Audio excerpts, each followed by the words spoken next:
ஓம் வாராகித்தாயே போற்றி. அனைவருக்கும் வணக்கம். நான் உங்கள் சாந்தி பேசுறேங்க. இன்றைய பதிவுல நாம என்ன பார்க்க போறோம் அப்படின்னு பார்த்தீங்கன்னா, இன்று வியாழக்கிழமை குபேரருக்கு இந்த ஒரு தீபத்தை ஏற்றுங்கள். அதே மாதிரி குபேரரை நாம எப்படியெல்லாம் வழிபாடு செய்யலாம், என்ன நெய்வேத்தியம் நம்மளுக்கு அவருக்கு வைக்கணும் அப்படிங்கிறத பத்தி ஒரு தெளிவான பதிவாக இது இருக்குங்க. அதனால வீடியோவை எங்கேயுமே ஸ்கிப் பண்ணாம பாருங்க. எல்லா தகவலையும் நீங்க அப்பதான் மிஸ் பண்ணாம தெரிஞ்சுக்க முடியும். வாங்க வீடியோக்குள்ளார போயிடலாம். இப்போ பார்த்தீங்க அப்படின்னா, இன்றைய தினம் வியாழக்கிழமை. நாம எப்படி வெள்ளிக்கிழமை மகாலட்சுமி பூஜைகள் செய்கிறோமோ அதே மாதிரி வியாழக்கிழமையும் குபேரர் வழிபாடு அப்படிங்கிறது ரொம்ப அவசியமானது. நிறைய பேர் வழிபாடு அப்படின்னா நிறைய நம்ம டைம் எடுத்துக்கும், நம்ம பிரசாதம் அதெல்லாம் செய்யணும், அது ரொம்ப பெரிய ப்ராசஸ் அப்படின்னு நினைச்சுக்கிறீங்க. அப்படி கிடையாதுங்க. நம்ம கிட்ட என்ன இருக்குதோ அதை கொண்டு எளிமையா நம்ம வழிபாடு செஞ்சாலே போதும். கடவுள் நம்ம வாழ்க்கைக்கு என்ன தேவையோ அதை கண்டிப்பா கொடுத்துடுவார். நாம செய்ய வேண்டியது உள்ளன்போடு மனமுருகி அவரை வழிபாடு செய்வது மட்டுமே.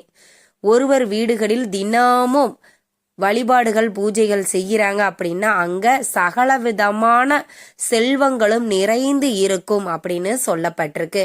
சரி, இப்போ இந்த வியாழக்கிழமையில நாங்க எந்த நேரத்துல பூஜைகள் செய்யணும்? மாலை 5:30 மணியிலிருந்து 9 மணி வரைக்கும் இந்த குபேரர் வழிபாடு அப்படிங்கிறது செய்யலாம். நீங்க வேலைக்கெல்லாம் போறீங்க அப்படின்னா வீட்டுக்கு 7 மணிக்கு தான் வருவோம் அப்படின்னா 8 மணிலிருந்து 9 மணி வரைக்கும் நிறைய டைம் இருக்குது. அந்த டைம்ல கூட நீங்க இந்த குபேர வழிபாட்டை தாராளமாக செய்யலாம். மாலை 5:30 மணிக்கு மேல 9 மணி வரைக்கும் தாராளமாக இந்த வழிபாட்டை செய்யலாம். சரி, குபேர வழிபாட்டை எப்படி செய்யணும்? முதல்ல இப்போ உங்களுக்கு டிஸ்பிளேல தெரியுது பார்த்தீங்களா? இந்த மாதிரி லட்சுமி குபேரர் படத்தை முதல்ல வாங்கி வச்சுக்கோங்க.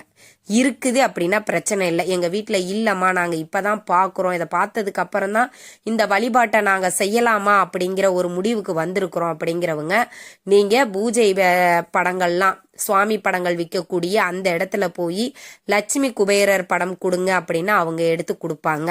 அதை வாங்கிட்டு உங்க வீட்டுல சின்னதா ரொம்ப பெருசா தான் வைக்கணும் அப்படின்னு எந்த அவசியமும் இல்லை. உங்க வசதிக்கு ஏற்ப நீங்க வாங்கி வச்சுக்கோங்க. ஏன்னா இதற்கு இந்த படம் தான் நம்ம வைக்கணும். அந்த படத்தை வச்சுட்டு நீங்க தாமரை பூக்கள், மல்லிகை பூக்கள், மஞ்சள் நிற பூக்கள் இது மாதிரி உங்களுக்கு கிடைச்சதுன்னா அதை கொண்டு குபேரரையும் நம்ம லக்ஷ்மியையும் நல்லா அலங்காரம் பண்ணிக்கோங்க. அலங்காரம் பண்ணிட்டு இப்போ நான் சொல்லக்கூடிய இந்த தீபத்தையும் நீங்க ஏத்தி வச்சுக்கோங்க. என்ன தீபம் ஏத்தணும் அப்படின்னு பார்த்தீங்கன்னா, குபேரர் தீபம்னே நம்மளுக்கு கடைகள்ல விக்குது. அதையும் நீங்க வாங்கிட்டு வச்சுக்கோங்க. எங்களுக்கு வசதி இல்லம்மா, கொஞ்சம் டைம் எடுக்கும், அது வரைக்கும் நாங்க வேறு ஏதாவது தீபத்தை ஏத்தலாமா அப்படின்னு கேட்டீங்கன்னா குத்து விளக்கு ஏத்திக்கோங்க. உங்களுக்கு ஸ்பெஷல்லா நம்மளுக்கு இன்னுமே கை மேல பலன் கிடைக்கணும் அப்படிங்கிறவங்க குபேர தீபம் வாங்கி வச்சுக்கோங்க. அது ஒரு 200 ரூபாயில இருந்து உங்களுக்கு ஒரு 300 ரூபாய்க்குள்ளாரதான் வரும். ஆக நீங்க அந்த தீபத்தை வாங்கிட்டு வச்சுக்கோங்க. வச்சுட்டு அந்த குபேரர் தீபத்தை நீங்க ஏத்தலாம். இந்த குபேரர் தீபமே நிறைய மாடல்ல இப்ப வந்துருச்சு. ஆனா நீங்க உங்களுக்கு என்ன முடியுமோ அதை நீங்க வாங்கிட்டு வச்சுக்கோங்க. வச்சுட்டு அதுல நல்லெண்ணெயும் நெய்யும் இரண்டும் கலந்து விடலாம். இல்லைன்னா நெய் மட்டும் விட்டு பஞ்சுத்திரி போட்டு தீபத்தை ஏத்திக்கோங்க. இது குபேரர் தீபம் ஏற்றும் முறை. அதை வெறும் தீபத்தை தரையில வைக்காம ஒரு பூஜைக்கு உண்டான தட்டு வச்சு அதற்கு மேல இந்த தீபத்தை வச்சு பூக்களால அலங்காரம் பண்ணிக்கோங்க. சரி, குபேரருக்கு பிடித்தமான இந்த 3 நெய்வேத்தியங்கள்ல உங்களுக்கு எது வசதியோ அதை வச்சுக்கோங்க. என்ன நெய்வேத்தியம்? அவல் பாயாசம். இந்த அவல் குபேரருக்கு ரொம்ப பிடிக்கும். அதனால அவல் பாயாசம் உங்களால செய்ய முடியும் அப்படின்னா அதை நீங்க செஞ்சு வச்சுக்கலாம்.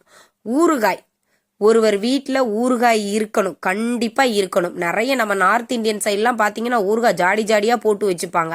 அது குபேரருக்குரியது. அதனால அந்த ஊறுகாய் இருக்கக்கூடிய இடத்துல செல்வம் வளரும், செல்வ வளம் பெருகும் அப்படின்னு சொல்லுவாங்க. கண்டிப்பா ஊறுகாய வியாழக்கிழமை அன்று நீங்க வாங்குங்கள். நிச்சயம் பண வரவுல உங்களுக்கு நிறைய மாற்றங்கள் தெரியும். சரி, ஊறுகாய வச்சுக்கலாம். அப்புறம் பார்த்தீங்கன்னா நெல்லிக்கனி, பெருநெல்லிக்காய். நீங்க இந்த சின்ன சைஸ்ல நம்ம வீட்ல எல்லாம் மரம் வச்சிருப்போம், அந்த நெல்லிக்காய் இல்லைங்க, பெரிய நெல்லிக்காய் இருக்கும் இல்லைங்களா, அந்த நெல்லிக்காய் நல்ல பெரிய சைஸ்ல பெருநெல்லிக்காய் அப்படின்னு சொல்லுவாங்க. அந்த நெல்லிக்காயை நீங்க வாங்கிட்டு பிரசாதமாக வையுங்கள். ரொம்ப விசேஷம். ஏன்னா குபேரர் தன்னுடைய செல்வத்தை எல்லாம் இழந்து விட்டாராம். அப்ப அவர் சென்று போய் கேட்டதற்கு நீ ஒரு நெல்லி மரம் வளர்த்து வா, நீ இழந்த செல்வத்தை எல்லாம் மீட்பாய் அப்படின்னு சிவபெருமான் சொன்னதாக புராணங்கள்ல சொல்லப்பட்டிருக்கு. அந்த நெல்லி மரத்தை வளர்த்ததற்கு அப்புறமாகத்தான் அவருக்கு இழந்த செல்வங்கள்,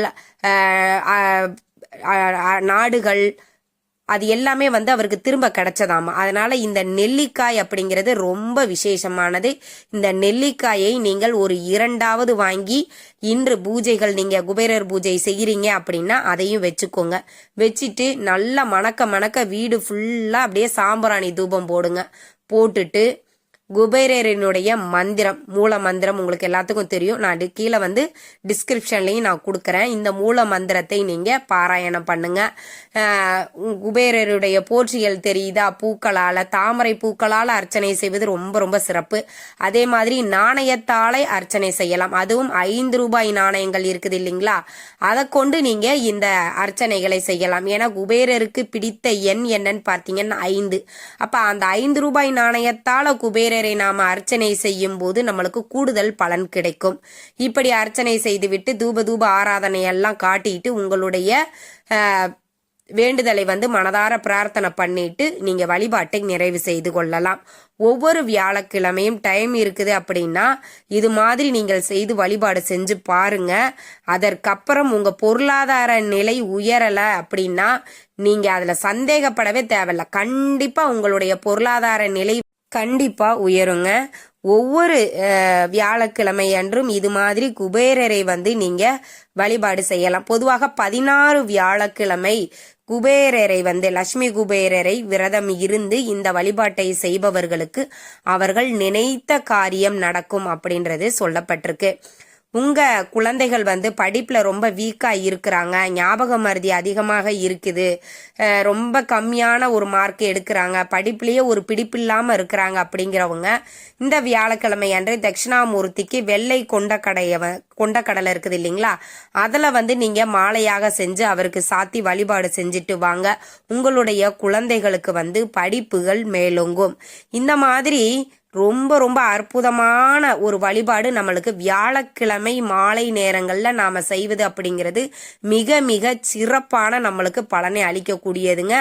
கண்டிப்பா உங்க வீட்டுல பண கஷ்டம் தீரணும், செல்வம் பெருகணும், வீடு நகை, நம்மளுக்கு ஆடம்பரமான ஒரு வாழ்க்கை வாழணும் அப்படின்னா கண்டிப்பா நீங்க வழிபாடு செய்ய வேண்டிய ஒரு பூஜைகள்ல இதுவும் ஒண்ணு.